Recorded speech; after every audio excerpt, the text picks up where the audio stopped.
आ जाओ भी दोस्तों। आज यार एक बहुत ही इम्पॉर्टेंट और हृदय विदारक मतलब हार्ट ब्रेकिंग जो विषय है उस पर मैंने वीडियो बनाया है।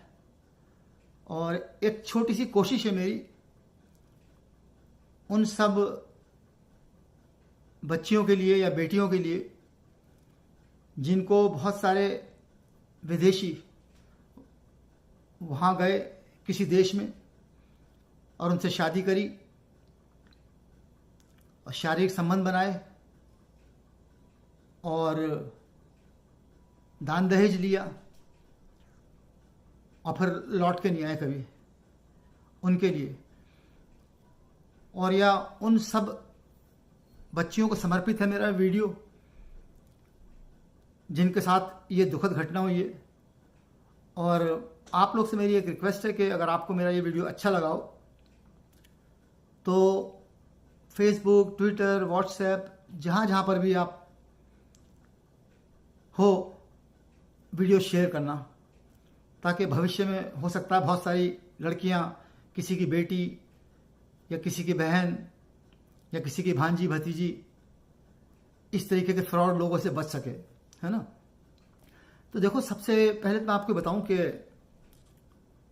अमेरिका में हूं तो मैं यहाँ की बात कर रहा हूँ, आपको बता रहा हूँ अमेरिका के बारे में।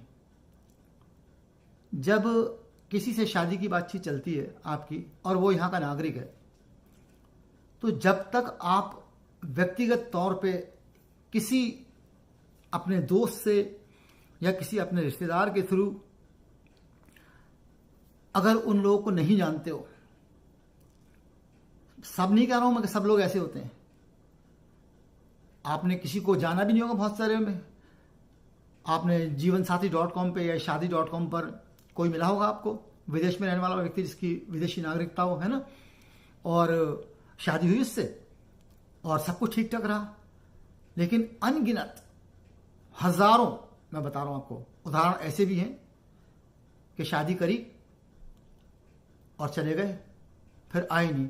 तो एक प्रिकॉशन या मैं आपको बता रहा हूं कि आपको अगर आप जानते हो तो ठीक बात है, अच्छी बात है, क्योंकि दुनिया में सब लोग एक से नहीं होते, लेकिन ये वाले भी होते हैं जिन्होंने कितने परिवारों की बेटियों के साथ में इस तरीके से किया है। क्योंकि मैं अमेरिका में रहता हूं तो मैं यहाँ के लिए आपको बता सकता हूं कि यहाँ पर क्या होता है। देखो, जब आपकी किसी से भी शादी.com पर या किसी भी साइट पर आपसे शादी की बातचीत चलती है तो आपको उसका रिकॉर्ड रखना चाहिए हर हालत में। अगर आप फेस चैटिंग करोगे तो कोई रिकॉर्ड नहीं होगा, है ना। तो कोशिश करो कि आपके मैसेजेस का या व्हाट्सएप पे मैसेज करो उसको या मेल करो आप, ताकि आपके पास मैसेजेस का एक रिकॉर्ड रहे जिससे ये पता लगे कि आप उसके साथ में रिलेशन में हो, इतने समय से हो, है ना। दूसरी बात ये कि जब वो इंडिया में आके शादी करते हैं और शादी करके यहाँ आ जाते हो, यहाँ पर कोई रिकॉर्ड नहीं है कि किसी यहाँ के नागरिक ने भारत में या कहीं और जाकर शादी करी है, क्या किया, कोई रिकॉर्ड नहीं है। अब वो शादी करके आ गया, मान लो, आप ढूंढते रह जाओगे, ढूंढ ही नहीं पाओगे, है ना। तो मैं एक आपको राय दे रहा हूँ, बस राय है, कोई मैं वकील नहीं हूँ। आप इमिग्रेशन के लॉयर से किसी से मिल सकते हो, उससे बात कर सकते हो, वो भी कमोबेश यही बताएगा जो मैं आपको बता रहा हूँ। तो आप शादी ना करो, है ना। देखो, अगर शादी कर ली, शादी के बाद भी लड़की जाएगी आपकी विदेश में अकेले, आप तो हो नहीं है उसकी मदद करने के लिए, है ना। तो आप उनसे ये कहो जो मैं आपको सलाह दे रहा हूँ, मैंने कई लोगों ने, मेरे दोस्तों ने इस तरीके से किया है यहाँ पर, कि भाई आप एंगेजमेंट कर लो, मंगनी कर लो और शादी आप अमेरिका में करना लड़की से। आपकी लड़की है ना, आपको अधिकार है उनसे बातचीत करने का, हर तरीके से बातचीत करने का। और आप कोशिश ये करो कि अगर वो जो भी नागरिक है यहाँ का अमेरिका का, वो कहाँ रहता है, वॉशिंगटन कह देने से नहीं हो जाएगा या कैलिफोर्निया कह देने से नहीं हो जाएगा, है ना। उससे पूछो शहर का नाम, कैलिफोर्निया तो एक स्टेट है ना पूरी, और वॉशिंगटन भी स्टेट है कि आप उससे पूछो आप कहाँ रहते हो, और उसके माता पिता का नाम पता करो और अगर उसका कोई बच्चा है तो बच्चे का नाम पता करो। बहुत सारे लोग डाइवोर्सी वो भी शादी करने के लिए जाते हैं, है ना। बच्चे का नाम पता करो, उनके जो रिश्तेदार हैं उनका नाम पता करो। इसको पता करके अपने पास रखो।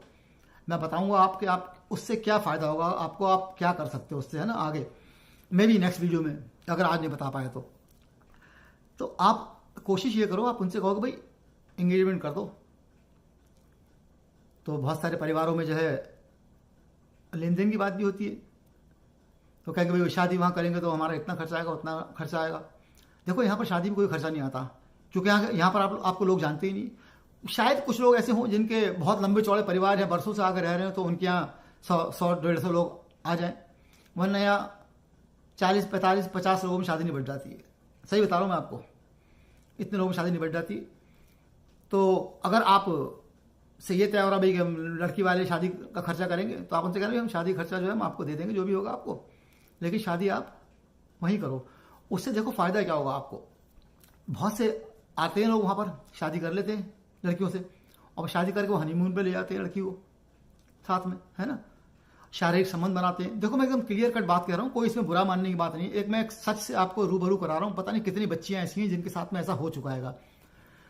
तो उनको शारीरिक संबंध बनाते हैं उनके साथ में, और फिर ये वादा करके उनसे कि हम तुम्हें बुला लेंगे, चले जाते हैं।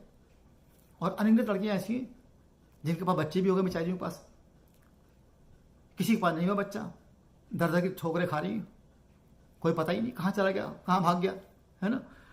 तो आप अगर जानते हो तो ठीक है, इट्स वेरी गुड। अगर आपको किसी साइट्स के थ्रू मिले हो तो पहली बात तो इसी बात पे आप उनको मनाओ कि भाई शादी आप वहाँ पे कर लेना लड़की से, और यहाँ पर आप हमारे 4 रिश्तेदार या जो भी आप बुलाना चाहते हो, या आप 100 बुलाओ या 200 बुलाओ, एंगेजमेंट करो आप। और उनसे कह दो कि भाई लड़की एंगेजमेंट हुई है तो फिर लड़की को ये नहीं कहेगा भाई मैं ले जा रहा हूँ अपने साथ में, हाँ हनीमून पे जा रहे हैं, हम 15 दिन के लिए वहाँ जा रहे हैं, और फिर वो गोल हो जाए। तो आप एंगेजमेंट करो, कहो कि भाई एंगेजमेंट आप हम यहाँ कर देंगे, आप लड़की वहाँ बुला लो। क्योंकि अगर कोई अमेरिका का नागरिक, आप समझना मेरी बात को, मैं आपको बता रहा हूँ, अगर कोई अमेरिका का नागरिक किसी भी बाहर के देश में किसी लड़की के साथ शादी करना चाहता है, तो शादी एकदम से तो ये तो होगा नहीं, वो उससे बातचीत करता होगा, उसके मैसेजेस आते होंगे, है ना, और ईमेल करता होगा, उस सब का आप रिकॉर्ड रखो। और आप उस लड़के से ये कहो कि वो इसको वहाँ बुला ले, अब बुला के शादी कर ले। यहाँ पर हम एंगेजमेंट कर देंगे, जैसे रोका होता है शादियों में, शादी से पहले कि भाई रोका हो गया, रोका कहना रोका कर ले रहे, चालाक बनो, कहते भाई रोका कर ले रहे, शादी आप वहीं पे करना। उससे आप, और उससे कहो कि आप बुला लो वहाँ पर, वो बुला सकता है यहाँ पर, बिल्कुल कोई दिक्कत नहीं उसे बुलाने में उसको। अगर वो बहानेबाजी करता है कोई तो समझ लो कि फ्रॉड है। उससे कहो आप बुला लो। बुलाएगा कैसे, एक वीज़ा होता है जिसको बोलते हैं फियांसी वीज़ा या K1 वीज़ा बोलते हैं उसको। अगर कोई लड़की किसी लड़के से प्यार करती है, उसे शादी करना चाहती है, तो वो उसको बुला सकती है, और उसमें जल्दी हो जाता है, वो आ जाते हैं उसमें। आपको वकील से मिलना पड़ेगा, आपको नहीं, आप तो उससे कहोगे लड़के से कि भाई तू बुला इसको, वहाँ पे शादी कर लेना। जब वो अप्लाई करेगा ना यहाँ पर उसके लिए, लड़की के लिए, तो सारा कुछ सब कुछ रिकॉर्ड में होगा, आपकी लड़की बिल्कुल सेफ, वहाँ पे शादी कर लेगा अगर वो। और उसके बाद क्या कहते हैं, निकल लिया वहाँ से तो फिर पता भी नहीं। सब नहीं कह रहा हूँ मैं, ऐसे होते हैं, मैं देखो बार बार ये बात कह रहा हूँ, सबके लिए नहीं कह रहा हूँ मैं, लेकिन ऐसे लोग भी होते हैं। फिर आपको पता नहीं कि वो कहाँ लौटेगा, आप ढूंढ नहीं पाओगे यहाँ पर कहाँ पर है, इतना बड़ा देश है ना। तो देखो बताता हूँ आप किस तरीके से करो, तो शायद बहुत से लोग, बच्चियाँ जो हैं वो इस तरीके के हरकतों से बच सकें। चलो बताता हूँ मैं आपको अगले पार्ट में। तो देखो, अगर आपको मेरी बात का यकीन ना हो, है ना, तो आप गूगल के सर्च बार में टाइप करो USCIS, है ना, United states custom and immigration services, उसको आप टाइप करो और उसके मेन्यू में जाओ। अगर वहाँ पर नहीं मिलता आपको K1 वीज़ा या फियांसी वीज़ा, तो आप उस साइट के सर्च बार में लिखो K1 वीज़ा। K1 वीज़ा आपको वहाँ दिख जाएगा, जिसमें क्लियर कट लिखा होगा कि कोई भी अमेरिकी नागरिक अगर किसी विदेश की बाहर की लड़की से शादी करना चाहता है तो वो उसके लिए K1 वीज़ा अप्लाई कर सकता है। और उसके साथ में एक कंडीशन ये रखी होती है कि अगर वो किसी लड़की को या किसी लड़के को, कोई लड़कियाँ भी शादी करती हैं, यहाँ से बुलाती हैं लड़कों को शादी करने के लिए, है ना, और उसमें आप खुद पढ़ लोगे। अगर आपको अंग्रेजी नहीं आती तो किसी को बताओ, जो मैं आपको बता रहा हूँ वो आपको पढ़ के बताएगा कि K1 वीज़ा जो है वो क्या होता है। वो सिंपल सी बात है, छोटी सी बात, कोई बहुत बड़ी उसमें रॉकेट साइंस नहीं है जो समझ में नहीं आएगी, कोई भी बता देगा आपको पढ़ के। तो उसमें ये लिखा होता है, कंडीशन होती है कि जब आप किसी लड़की को यहाँ पर बुलाते हो K1 वीज़ा पे, और अमेरिकी नागरिक होने के नाते आपका ये अधिकार है कि आप किसी से भी शादी कर सकते हो, बुला सकते हो यहाँ पर उसको, और 90 दिन में आपको शादी करनी होती है। शादी का खर्चा मैंने बता दिया कितना होता है, बहुत लंबा चौड़ा होता नहीं, आपका जो भी तैयार हो उससे भी कहना चल हम दे देंगे उसके पैसे। लेकिन जब वो लड़की को बुलाएगा ना K1 वीज़ा के थ्रू, वकील से मिलेगा, कोई बहुत बड़ा भारी खर्चा नहीं होता उसमें, आपको बता रहा हूँ। आप देख भी सकते हो गूगल पे कि कितना वकील लेते हैं पैसे यहाँ उस वीज़ा को अप्लाई करने के लिए। जब वो बुलाएगा तो अमेरिका के कस्टम और इमिग्रेशन डिपार्टमेंट में वो सारी सूचना दर्ज होगी कि उसने किस लड़की को, कहाँ की लड़की को यहाँ पर बुलाया है शादी करने के लिए। आप बहानों में उसके आओ मत, बिल्कुल मैं बता रहा हूँ आप लोग, आप तो इसी बात पे रहो कि भाई आप बुला के शादी कर लेना वहाँ पर। यार देखो, आशीर्वाद दे दिया, इंडिया में शादी कर दी और उसके बाद नहीं लौटा, है ना, तो मंगनी में दे दो अपना आशीर्वाद, जो भी आपको उसको देना है ना, जो भी आपकी बातचीत होती हो। लेकिन आप यही कहो कि भाई आप, अगर अमेरिका की बात है, उससे कहोगे ठीक है सब कुछ सही है, आप जो है उसका वीज़ा अप्लाई कर दो लड़की का, वो अप्लाई करेगा, उसमें कोई परेशानी नहीं होती है, लड़की यहाँ आ जाएगी आपकी। क्योंकि जब वो K1 वीज़ा उसने अप्लाई कराया, उसने गवर्नमेंट के थ्रू अप्लाई कराया, सब कुछ आपकी बेटी का यहाँ पर रिकॉर्ड में है, कोई कुछ आपकी बेटी का बिगाड़ नहीं सकता है, कोई सता नहीं सकता है, कुछ नहीं कर सकता है। अब शादी हो जाती है जब उसकी बेटी की, तो बाहर से जब आप आते हो ना यहाँ पर शादी होके, देखो बुरा मत मानना, मैं भी आया हूँ, है ना, शादी होके नहीं आया हूँ। जब बाहर से आप यहाँ पे आते हो तो बिल्कुल आप देहाती होते हो, आपको कुछ समझ में नहीं आता है।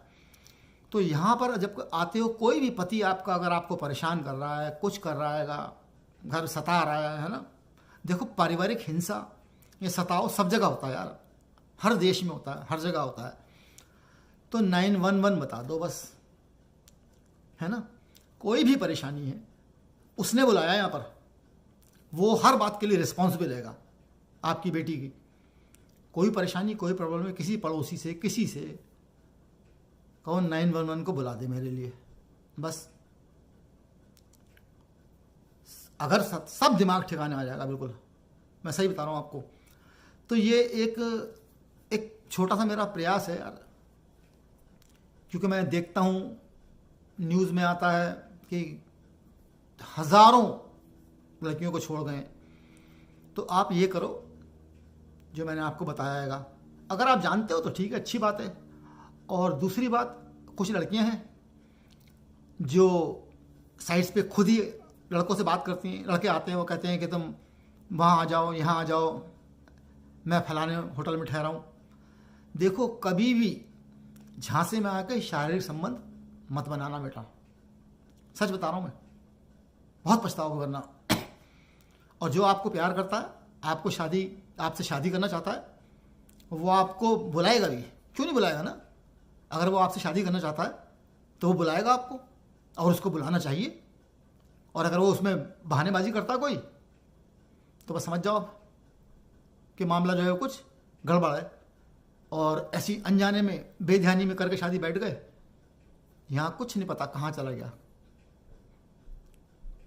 अनगिनत केस होते हैं। तो कुछ पूछना हो मेरे से अगर आपको इस बारे में, अगर किसी के साथ ऐसा हो चुका है यार, देखो ना, तो मैं फिर कोई भी हेल्प नहीं कर सकता हूँ उसमें, आप समझे, क्योंकि आप कुछ नहीं कर सकते, यहाँ पे ढूंढ नहीं सकते हो किसी बंदे को, और ढूंढ भी लोगो तो आप कर क्या लोगे उसका। तो जो मैंने पहले बताई थी आपको एक बात, कि अगर माता पिता हैं तो उनका नाम, जिस शहर में रहता है, कैलिफोर्निया कहने से नहीं होगा, जिस शहर में रहता है उसका नाम, उसके अगर कोई रिश्तेदार है तो उनका नाम और उसके बच्चे का नाम। किसी और वीडियो में बताऊँगा कि उससे क्या आपको फ़ायदा होगा, इसमें नहीं बताऊँगा, क्योंकि मेरे को यूट्यूब से पूछना है कि जिस साइट्स पे जाकर आप इस चीज़ के से हेल्प ले सकते हो, क्या मैं उसको अपने वीडियो में बता सकता हूँ। अगर यूट्यूब मेरे को कहेगा कि हाँ आप बता सकते हो तो मैं बताऊँगा। अदरवाइज़ मेरा जो चैनल है उस पर मेरी ईमेल आईडी है singrajan.us, आप मेरे को ईमेल कर सकते हो, मेरे से आप पूछ सकते हो, मैं आपकी हेल्प करने की जो भी कर सकूँगा हर समय तैयार हूँ, और मैं बहुत सारे लोगों की यहाँ पर हेल्प करता भी हूँ। और फिर से वही बात मैं आपसे कहूँगा, वीडियो अच्छा लगाओ तो लाइक करना, शेयर करना, और अगर आपको ऐसा लगता है कि ये वीडियो ऐसा है कि इसको शेयर करना चाहिए लड़कियों को, उनके माता पिताओं को जो विदेशियों से शादी करने के इच्छुक हैं जागरूक करना चाहिए। तो वीडियो को ज़रूर से शेयर करना ताकि कोई और लड़की इस तरीके के फ्रॉड लोगों के चंगुल से बच सके। तो चलो फिर मिलते हैं अगले किसी वीडियो में ब्रेक के बाद। बाय।